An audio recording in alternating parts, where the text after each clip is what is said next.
Hi everyone, welcome to the North Coast webinar. We're really excited to have everybody here. So hopefully everybody's audio and everything is working.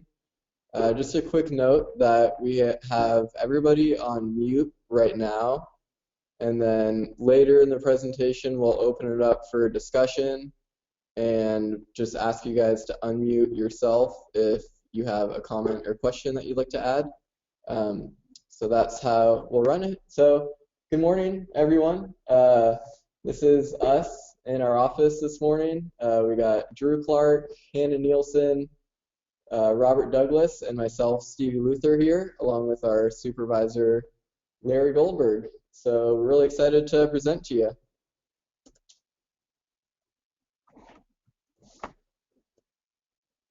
So an overview of the presentation today. We have 1 hour to do this team member webinar, and our topic is going to be the first ever presentation of our climate change on the North Coast. And we will have discussion and feedback to follow our presentation. Hopefully you guys got the little form that we sent out late last week. And so this is the first time we're doing this statewide group check-in, and it's also the first time that we've ever done a live presentation of this particular PowerPoint. So please excuse any bumps that we may have, but hopefully it will be very exciting and informative for you and us. So a quick note on the backstory of this.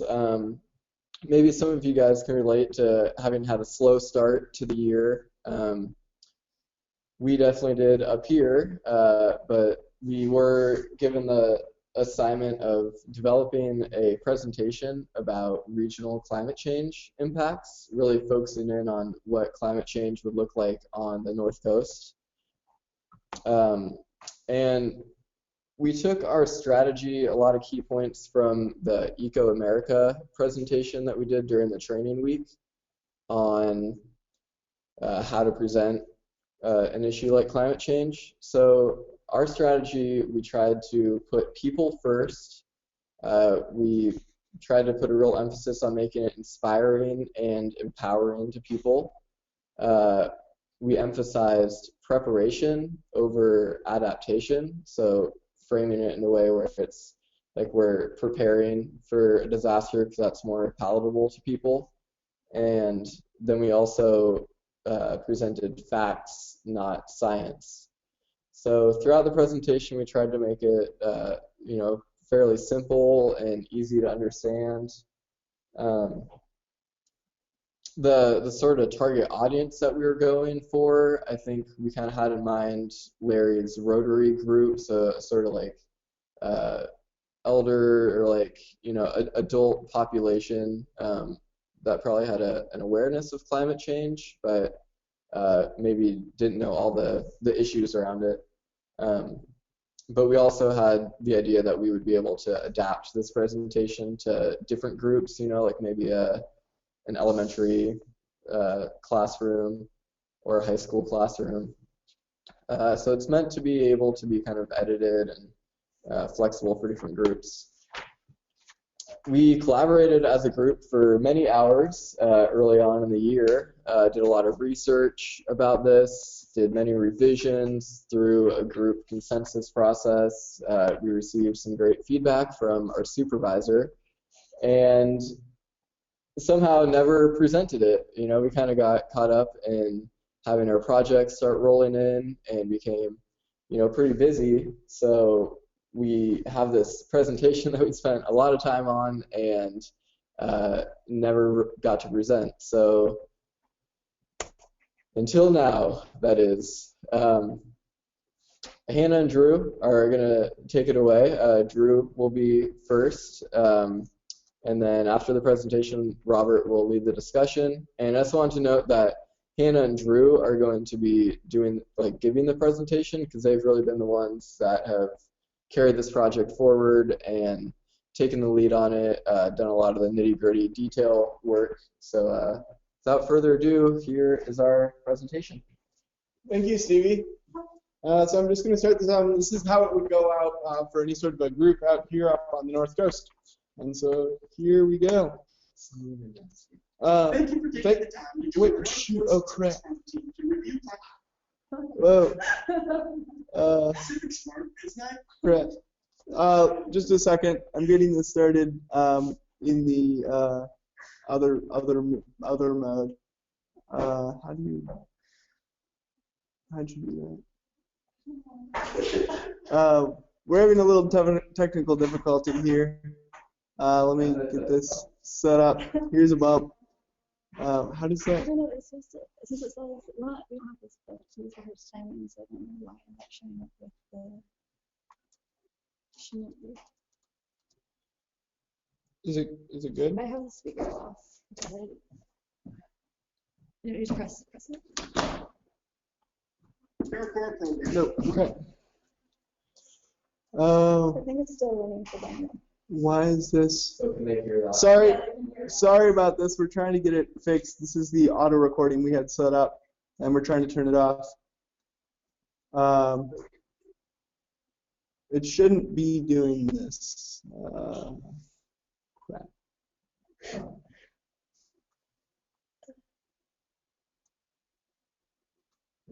That's weird. I don't know how to turn these off.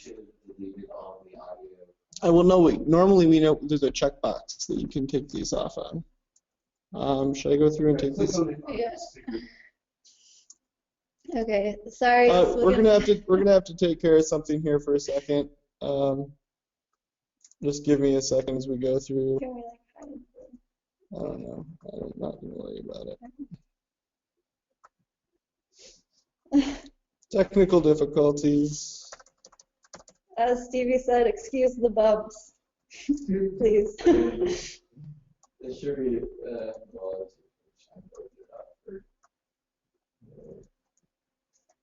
I don't know why that happened.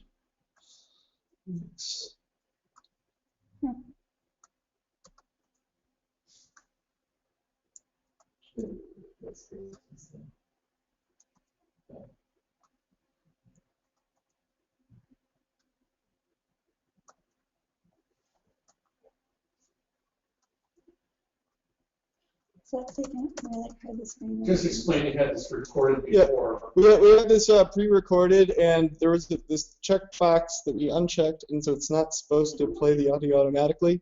So we're not sure why it did that, but we're fixing it so that when we go through, it's live and not this. Yeah, we were gonna upload this as on YouTube or to share, so that's why we recorded it.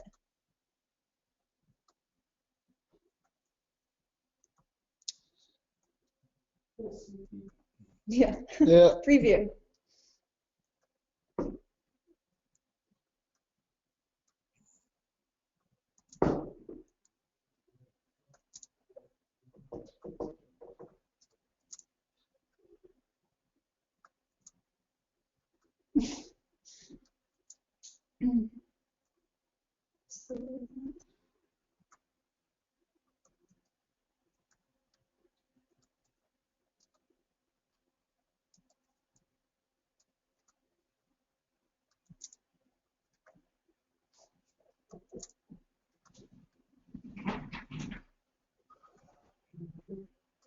I have no idea what's happened. Because we haven't had that trouble before.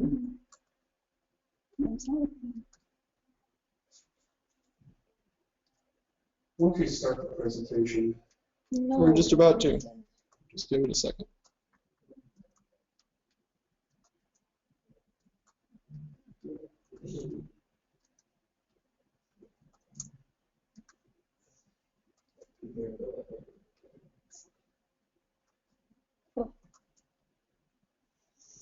Okay.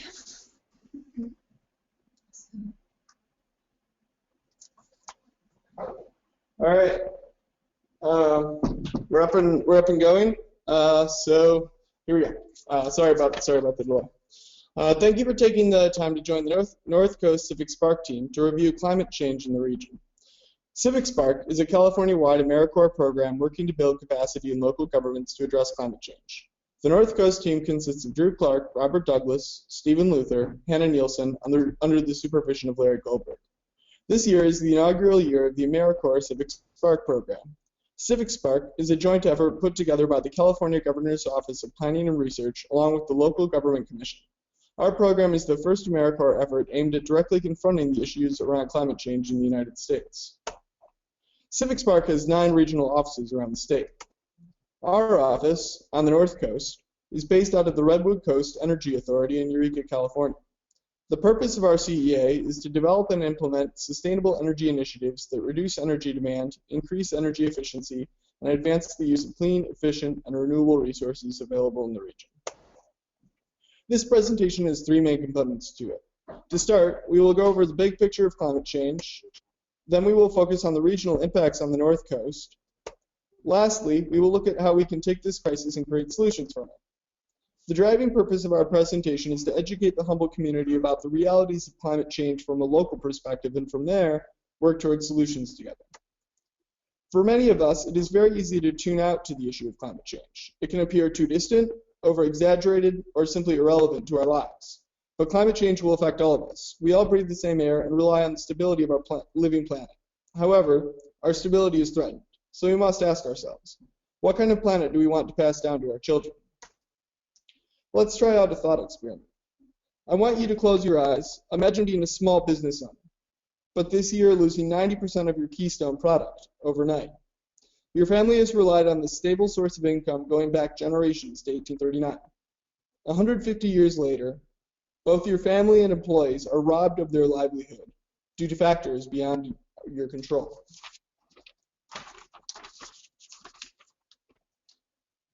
All right, now you can open your eyes. This is the Barthel family. They have owned and operated their family orchard since 1978 when they took it over from Mr. Barthel's father.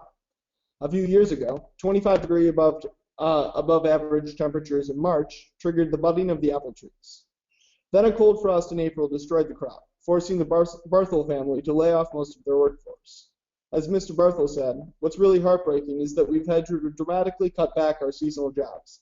I had people calling me saying that they needed to buy clothes for their kids to go back to school, and I had to tell them that there was no work. This isn't an isolated event. Island nations, states, and cities are seeing the brunt of the force today. This photo is of the town of Catalina, located on an island in northwestern Alaska. The 377 people that live here are faced with major threats from eroding coastlines and rising sea levels. It is predicted by 2025 the island will be completely inundated by the sea. We can also see this phenomenon close to home. The town of King Salmon, near Eureka, could be the next Catalina. King Salmon is in a precarious placement, with the threat of sea level rise threatening its existence in the future. While the majority of California is suffering from droughts and fires, here in Humboldt, we've seen extremes in temperatures and dramatic decreases in precipitation as well. Each decade continues to get warmer, and on the local level, we see greater frequency and intensity of extreme weather events, as the records and headlines point out. But by acting as a community, we can help to both mitigate and prepare for these effects, but we must act now. Or we can be overrun by climate change that will disrupt our livelihoods. Now that we understand a little bit more about the impacts that climate change will have, I would like to take a moment and identify what is driving climate change. Let's examine how the carbon cycle operates. With regards to, well, this here actually is the carbon cycle, and so basically there's a lot of different areas in which the carbon moves around between the oceans, the biosphere, and then of course up in the atmosphere as well. So let's examine how the carbon cycle operates with regards to trees and plants more generally. Carbon dioxide from the atmosphere is absorbed by the trees, which store the carbon within their trunks. The carbon cycle is a natural process whereby carbon is moved around between the Earth's crust, atmospheres, and oceans. And this diagram represents some of the ways I don't know how that happened. Anyways, the carbon, now with trees, the carbon can actually sink down into the earth, where it can become oil, or release it back into the air after the trees decay. Over the past 200 years, however, humans have begun to rely on fossil fuels more and more, which release stored carbon within the earth out into the atmosphere. This released carbon dioxide acts as a greenhouse gas. So, what does that mean? Well, greenhouse gases naturally occur in the atmosphere, from trees for example, and are critical to sustaining life. They are what keeps some of the energy from the sun's rays from leaving the Earth and provide us with the mild climate that we enjoy here. Unfortunately, too much of a good thing can be bad. As the amount of greenhouse gases in the atmosphere increases rapidly, as they are now, climate instability and change follows. This happens because greenhouse gases act as a greenhouse to the Earth, trapping more of the sun's rays between the atmosphere and the Earth than is normally trapped. This excess heat causes instability, which can lead to more severe weather events, droughts, and sea level rise, which will impact our way of life in profound ways.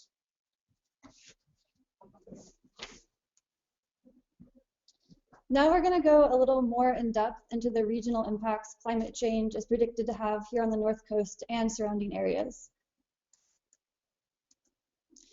Risk assessments are firmly rooted in place, and no two places will be affected the same way. And that is why there are no cookie-cutter solutions to addressing climate change. The North Coast encompasses the region between San Francisco and Oregon, but we have focused our presentation on Humboldt County on the California coastline. This rural region is accustomed to high precipitation rates and is surrounded by temperate coniferous forests rich with groves of coastal redwoods. Major drivers of the economy are natural resource-based, such as timber harvesting, fishing, and oyster cultivation. Tourists drawn to the Redwood National Park and seasonal festivals are important. Humboldt is also widely recognized as a major marijuana farming region, and the legal crop is a major element of the rural economy. All of these conditions creates a high level of vulnerability. The dependence on nature for economic activity leaves us at risk, and low medium incomes and high rates of poverty make it difficult for our population to adapt. The rural populations face risk of isolation and being cut off from resources in the face of major natural disasters. The Humboldt County coastline faces risk from increases in global sea levels. Currently, of the 102-mile shoreline around Humboldt Bay, 76 miles are artificial and 49 of that lack fortification. Many of these unfortified areas already flood during king tide events, which are extreme high tide events that occur when the sun and moon's gravitational forces magnify one another. Today's king tides will be tomorrow's normal high tides. Highway 101, residential areas, wastewater treatment plants, and other low-lying areas are already at risk, in part due to failing earthen dikes that were built a century ago. Sea level rise will expand the area vulnerable to flooding during major storms, as well as in the rare but catastrophic event of a tsunami. Understanding future impacts from sea level rise is a first step towards adapting to these changes. The photos shown here are photos of recent king tide events. Imagine if these incidents became a regular occurrence. Our century-old dikes are sure to give, destroying critical infrastructure around the bay. The Chevron deep sea port, which supplies most of the gas for vehicle fueling in Humboldt, as well as the gas and electricity utility infrastructure, are especially vulnerable. Raising sea level in Humboldt will also deal a heavy toll on agriculture and cattle production, as fields become flooded, and local aquifers are inundated by salt water. The grazing lands will become compromised. Climate change will also affect growing conditions and pest invasions as temperature fluctuations increase. These factors combined could heavily impact our local food production and hinder our thriving agricultural economy. One of the largest carbon sinks is the ocean. With more CO2 in the atmosphere, CO2 is being absorbed into the ocean, which causes the pH level to fall.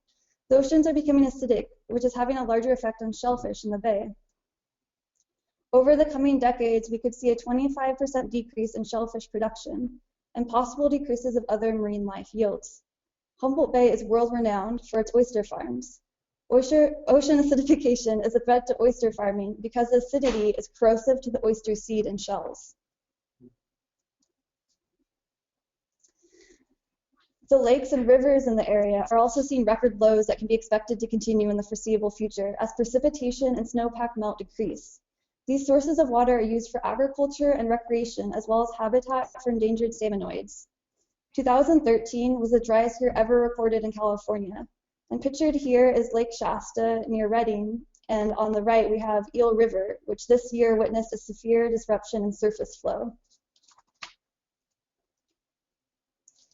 As previously mentioned in the last slide, drought also has effects on fisheries, as there's not enough water for salmon to make it upstream. Salmon are federally listed on the endangered species list. Historically, salmon have been an important part of the culture, economy, and ecology on the North Coast. We have many small tributaries that salmon return to spawn. With our dramatically low rivers, the already struggling species is having a hard time making a comeback. Many salmon cannot make it far enough up the tributary and will lay their salmon nests in more vulnerable locations. This is a photo of the 2002 Klamath River fish kill. It was the largest salmon kill in the history of the West, where over 70,000 adult Chinook salmon died when returning home to spawn. Reasons for the kill-off were due to atypically low water flow because of water diversions to farmers and ranchers, high temperatures, and gill rot disease, easily spread because of the higher fish return. With the drought conditions and half the rain of normal, we've seen triple the amount of wildfires. In a normal year, there are about 350 wildfires statewide, burning about 1,100 acres. This year, in April, we've already seen 950 wildfires across the state, burning 2,400 acres. Regionally, the Red Fire west of Willow Creek was of concern. Not only do fires put people's lives and homes at risk, but fires also drastically affect the air quality, which in turn can affect one's health. Firefighting is also extremely expensive. Another issue, with climate change and prolonged drought drying up large swaths of land, we possibly could see significant population shift to the more temperate area of the North Coast. This is a sticky situation we must address. And all of this will have major potential for affecting the quality of life we all enjoy up here. Surveys in the last 20 years have consistently rated quality of life of utmost importance to residents of the rural North Coast. Knowing how much we value our quality of life, we need to take the steps to preserve it.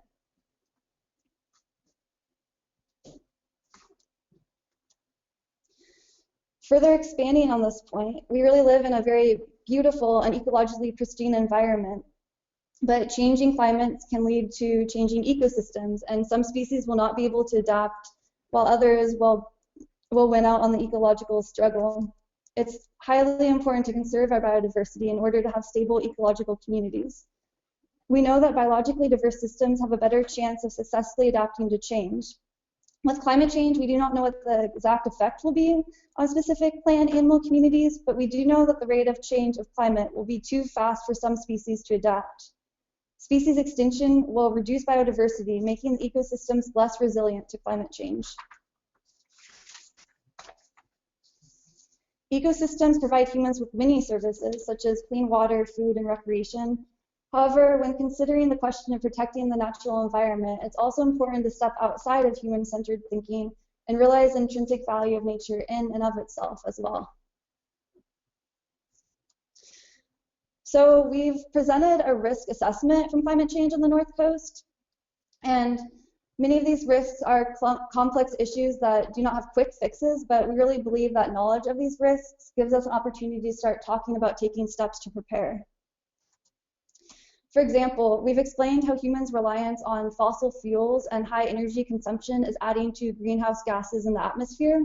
So we need to be thinking about changing our behaviors around consumption, such as driving less, using alternative fuels or electric vehicles, turning off appliances and lights when not in use, and switching to low-energy light bulbs.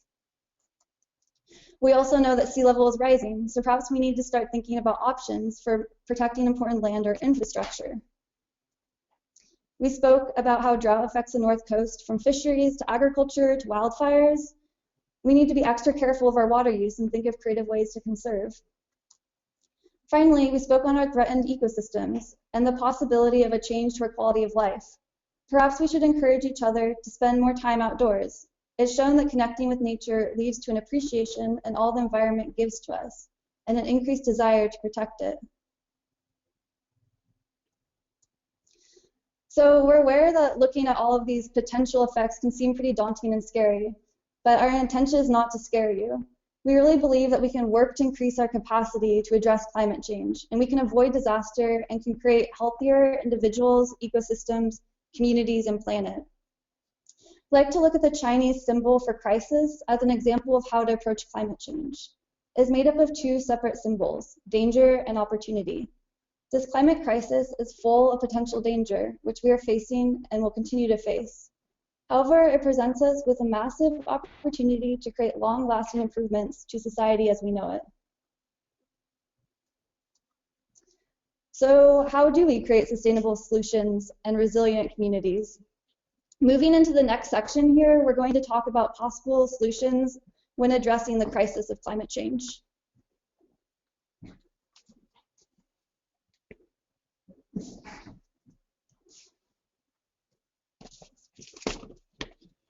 To create a truly sustainable solution, economic, social, and environmental considerations should be optimized.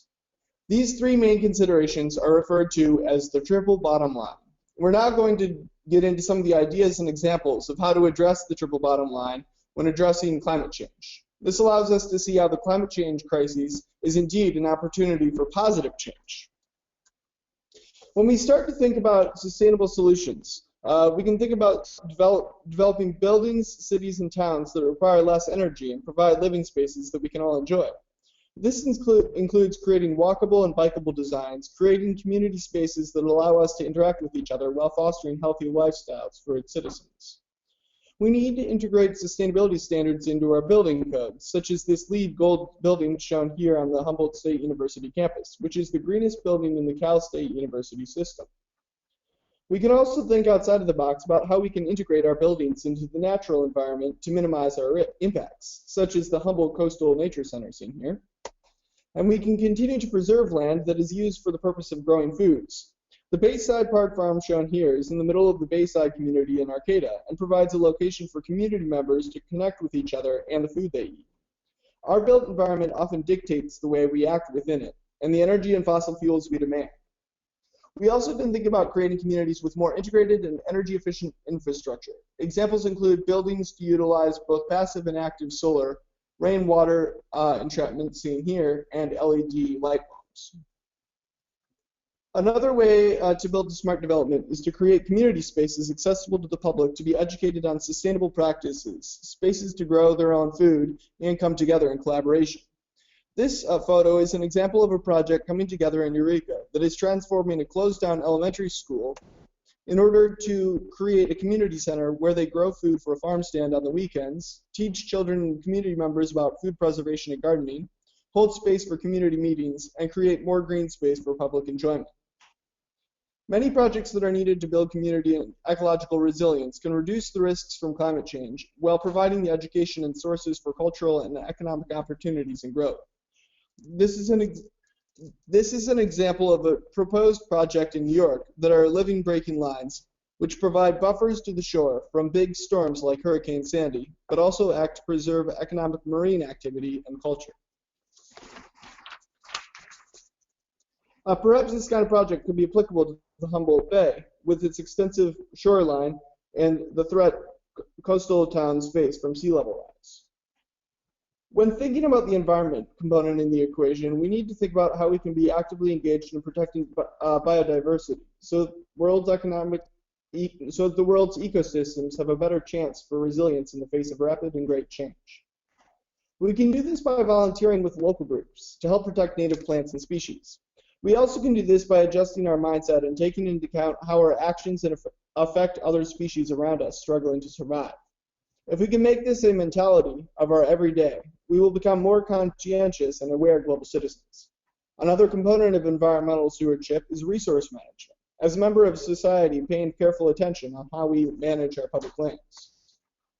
Environmental stewardship requires education in order to make informed decisions about various possible actions. All of us, including our children, decision makers, and developers, need to become more versed in environmental and climate change issues. This will better prepare us for the decisions and lifestyle changes that are needed in order to mitigate the worst effects and adapt to the inevitable. And we can further take these opportunities to increase our supply of professionals in the education field, from climate change curriculum development in the classroom to outdoor environmental education, to get our community members and children up to speed in climate change science and how to be more environmentally aware and engaged citizens. A huge part of this transformational process requires we change the way we do business. It's telling that carbon emission growth scenarios are called business as usual. because of the way our industrial economy is organized around the extraction of resources. In particular, the burning of fossil fuels continuing to operate with the same economic rules is incompatible with a habitable planet. The transition will require a shift from a linear economy to a circular economy, one that limits extraction and prioritizes human and environmental health. This does not mean an end to economic growth, but rather a shift in the type of growth. For instance, increasing emphasis on reusing, recycling, and using renewable energy sources and sustaining enough resources for future generations. So out of a transformed economy, we will begin to see a shift in the types of businesses and business practices. This is under work already with the emergence of the B Corp labeling for corporations who have taken a pledge to engage in social and environmentally responsible ways. Sustainable businesses are cropping up across the U.S. that are working to serve a social and environmental need while still returning a profit. Humboldt companies are also part of this movement. For example, High Tide is a landscape and construction company that focuses on using permaculture to turn rural properties into environmental sanctuaries that repair our watersheds. Sunfrost creates some of the world's leading efficient refrigerators, and McKeever is doing extensive work throughout the community to install renewable energy and energy efficiency technologies. In this transformational process, new jobs will be created. We need people to plan our green cities, build our green cities, install solar panels, monitor and preserve our ecosystems, and most importantly, start the new companies that are going to transform our economy. The new jobs created out of this transition will not only be lasting because they are based on sustainable principles, but they will also be meaningful because they are based on an appreciation of life. So you might be asking at this point, how much power change do we have at the local level? Well, quite a lot actually. Plus, there's work already underway on the North Coast. The three main pillars working to address climate change in our community are the local government, civic society, and private sector. Throughout the planning and implementation for mitigation and adaptation projects, they must work together dynamically in order to achieve the goals of a more sustainable community. Cross-communication and collaboration needs to occur on all levels. It is important that local government is working with the community and private sectors to understand what is needed and wanted by these people in order to send the correct message to the citizens and markets. They can foster relationships such as public-private partnerships in order to achieve their aims without relying on government to do it all. The key is to ensure that everyone is represented in the decision-making process to provide for the most well-thought-out and supported solutions. Next, the private sector and civic society need to supply and demand sustainable consumption patterns. All these interactions need to be fostered under the principles of collaboration, cooperation, partnership, and commitment. Local government agencies are an important vehicle of change.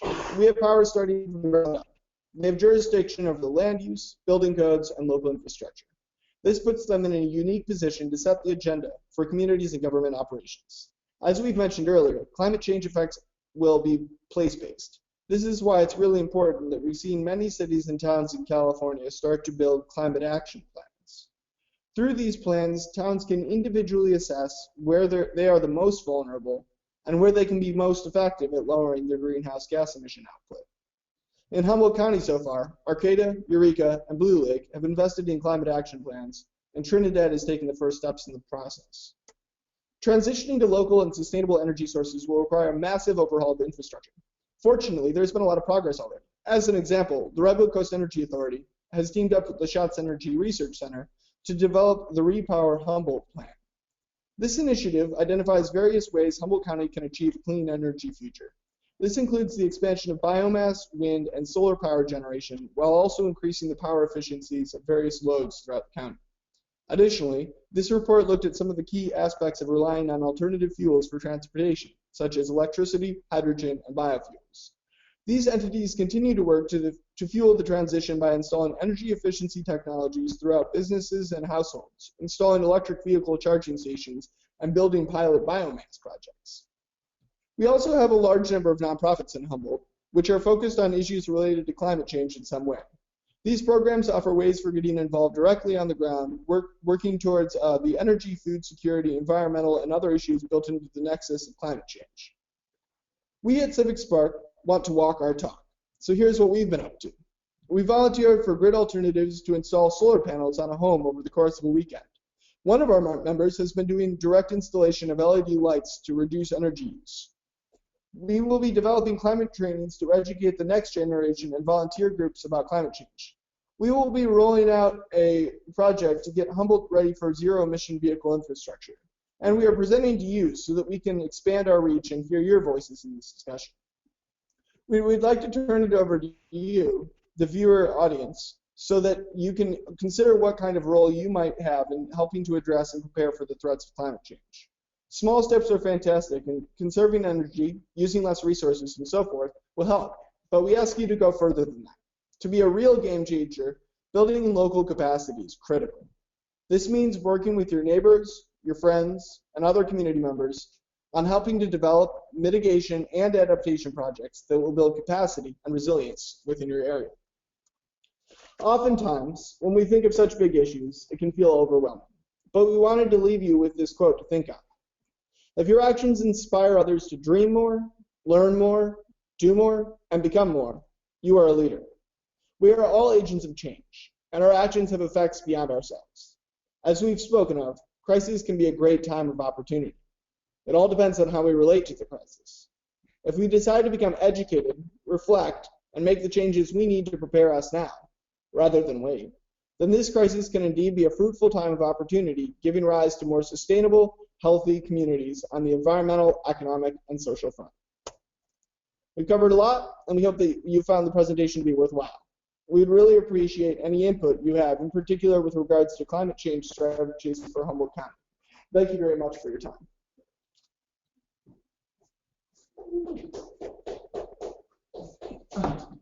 All right, and so this is Robert, and that kind of wraps it up in terms of the presentation that has been developed over the last number of months and many hours that have been poured into not only discussing and developing the slides, but creating the content you heard and actually recording this for a YouTube version. And as you can see, it is extensive. And so I was hoping that now we could open up some kind of discussion as to, what was involved in creating, a material like this, what kind of challenges we faced, and then we can, open the lines for some questions and answers. I think, we would all love to hear from you regarding, your experiences communicating climate change and discussions. And so to start, here are some of the challenges and discussions that we went through to develop this material. So it was kind of a challenge. We wanted to, hit the major points, but how do you, and the scenarios of climate change, but without being doom and gloom or, excuse me one second, I am being told to bring up the panel. Is that right? So, do you have any questions? No, currently not. So one second, I'll get back to.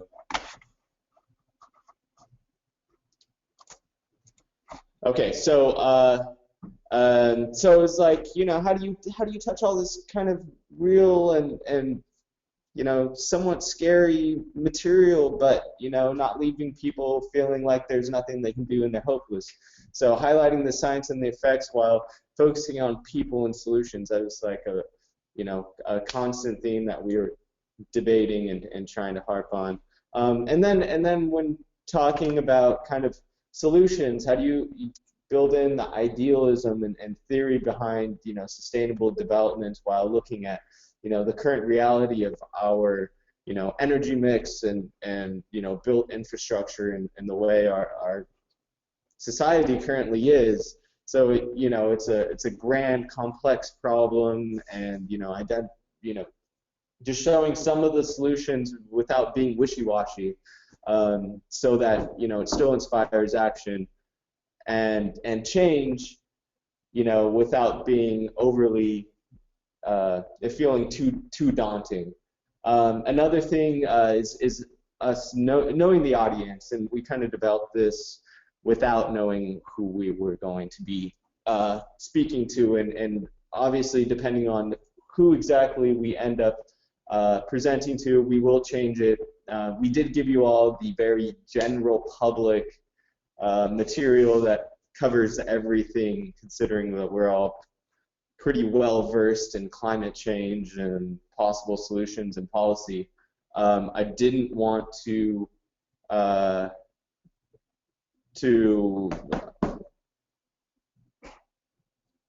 just cut it down to the real technical aspects, which I think we were on that level. And then the last problem was broadening the scope. So we wanted, while technical solutions and policy solutions are a big part of it, how do we were looking to incorporate some of the personal, spiritual, connecting to nature, kind of some of the deep ecology that at least we find to be important. So I'm going to leave it at that, and then I want to go ahead and open the lines up. If anyone has a question, please. I don't know exactly how this works.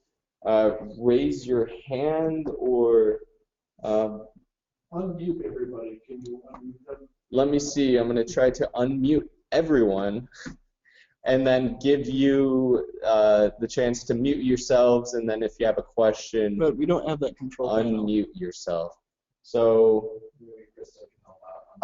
maybe Kristen, if you can take it back over to your side. We don't actually have that control panel as far as I know.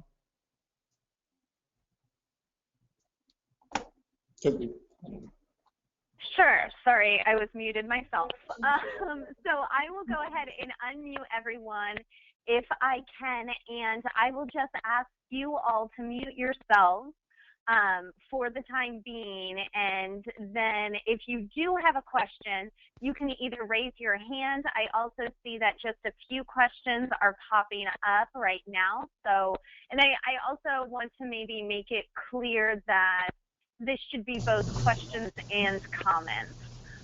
So if there's anything that you saw from the presentation that you think was super relevant to your project or to your experience that you've had thus far with CivicSpark, I'm sure that the North Coast team would love to hear that information as well. So again, I'm unmuting everyone right now to keep our feedback down as much as possible. Please just go ahead and mute yourselves until you do have a question, and at that time you can either raise your hand or type it in, and we will take care of things. You see it from the road, and we've toured it. You can actually go in and tour this logging operation. It's redwood, and they peel the bark off these high pressure water stuff. Yeah, but you better not. Robert, in the meantime, let's see. In the meantime, Robert, would you go ahead and answer a clarification question? yeah, we would.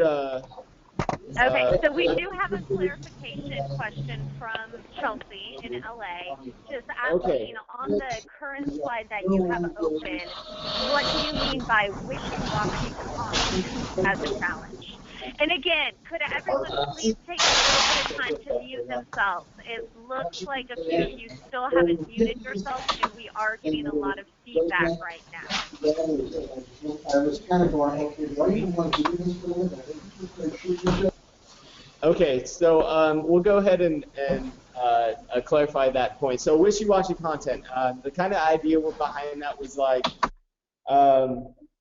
looking at how many, the greenhouse gas emissions, and on a societal-wide basis, it's hard to say, turn your lights off, or that's not wishy-washy, but like, oh, we can just have a sustainable development, or we can just by talking very generally about some of the aspects without it seeing as all too encompassing, And another side of that is when we did, we talked about some of the broader scope, like connecting to nature and things like that. Well, it depends on the audience whether that resonates to them or it feels like wishy-washiness. So, it's a matter of, I think, perception as well as interpretation, whether it can be wishy-washy or not.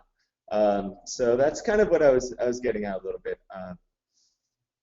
And going off of that, I think trying to just provide examples leading, I guess, connected to our maybe more philosophical ideas related to creating sustainable solutions. I think that's kind of was a challenge sometimes when we tried to really think of, instead of just creating a, this is ideally how we will have this sustainable society. We tried to also provide solutions of how we can get there. And so I guess in that sense, making it more concrete while also allowing there to be the audience's feedback and how they think we can get there. So it's not just us prescribing a solution.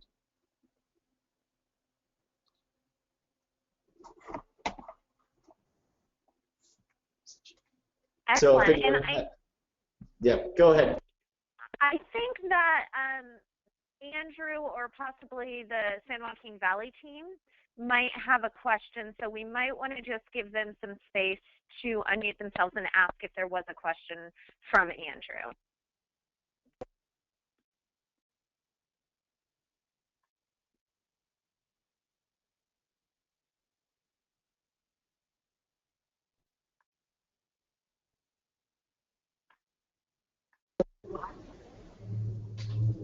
Oh, now we're unmuted.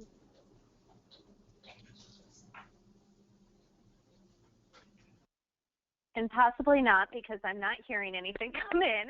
So if there is something, maybe San Joaquin, you could send me a note on the question list or raise your hand, and we can try to unmute you again. One thing that I just wanted to point out about this presentation, I thought that you guys did a very, very good job at making some recommendations or possibly explaining some prescriptions that have been put out there in the community already. The Jefferson Project itself sounds really amazing, and I think that you could maybe expand on a few other examples like that as to, again, understanding your audience, how that connects to your audience. And if there was a huge push, for example, with that project of, the community getting behind that project and really sort of making sure that it went through and it happened, that would be a great way to show your audience how they could be involved in taking small steps to lead to a bigger step. But I really like the way that you were able to give those examples and sort of bring up this conversation without sort of bordering on advocacy in any way. You definitely stuck to the facts and stuck to information that was out there without really sort of trying to push anything too much on anyone, which I think is a delicate balance and one that you did well.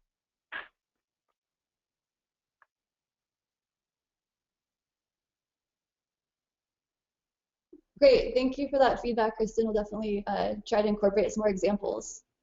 And if anybody wants to open up their mic and just ask a question, go for it now. That's great.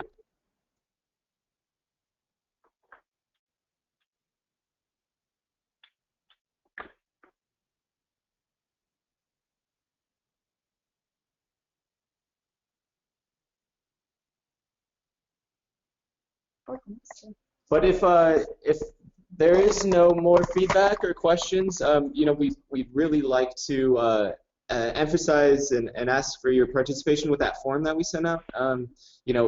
Any and all feedback really helps us tremendously as we are preparing to actually give this presentation to a group in the next week or two, I believe. And so you got an email, I think, on Friday from Drew. You can download that form, fill it out, email it back to him. Yeah, that would help us out a lot. Or even just any thoughts, recommendations outside of the form that you have, just email us, and we hope to continue a dialogue with you and hear from you as you begin to do more outreach, or so, We can also provide the presentation if anybody's interested online. We can forward that on to you. And I would add that we're open to feedback from grammatical things, any spelling things that you caught, to the big picture, strategy, like things that you think might have been missing from the presentation. It is a work in progress. As we, mentioned, we put a good amount of work into it, but recognize that it's an evolving document. So, yeah, really any type of feedback is welcome. Yeah, and I am also very curious as to kind of what the take-home message people got from the presentation was, because I know we fit a lot of content in there, and so really curious kind of what stuck. I think that would be very helpful feedback, and also if it created what parts created any sort of emotional response, if there was any, that's helpful too. Because part of what we were thinking about with this presentation as well is potentially breaking it down into 2 presentations and making it shorter, so maybe each presentation 15 to 20 minutes each, with kind of so it would be a narrower focused, because we know there's a lot of content. So curious as to what people got out of it in terms of the take-home message is really what I would like to hear from you guys. If you want to email that to us or share with us now, whichever you guys feel more comfortable with.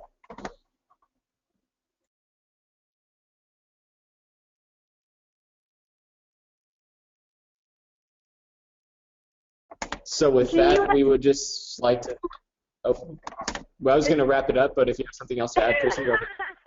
Yeah, quick question, and that is, you mentioned a lot about just knowing your audience, and I know that in the beginning this was put together to sort of give in broader, just engagement with the community, but since then I also know that you definitely will be working with maybe some schools and some different volunteer groups. So do you have an idea of knowing who your general audience will be of the presentation as it is now?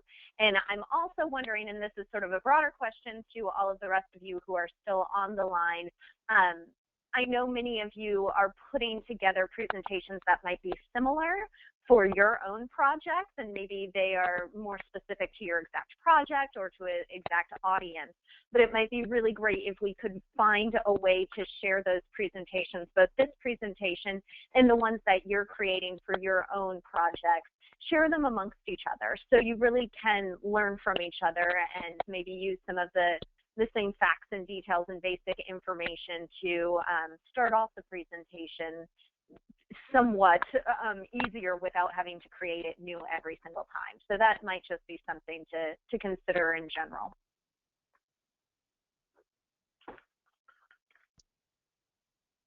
Yeah, that seems extremely valuable. And so we can go ahead and put this up on the Google groups and maybe create a folder where everyone else can upload their presentations as well.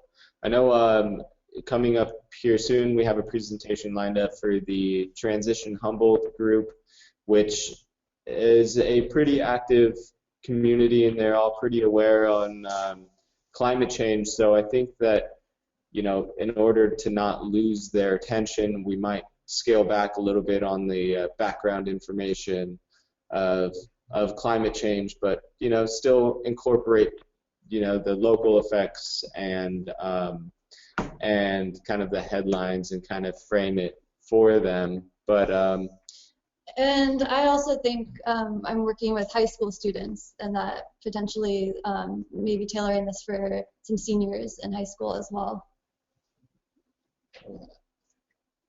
What?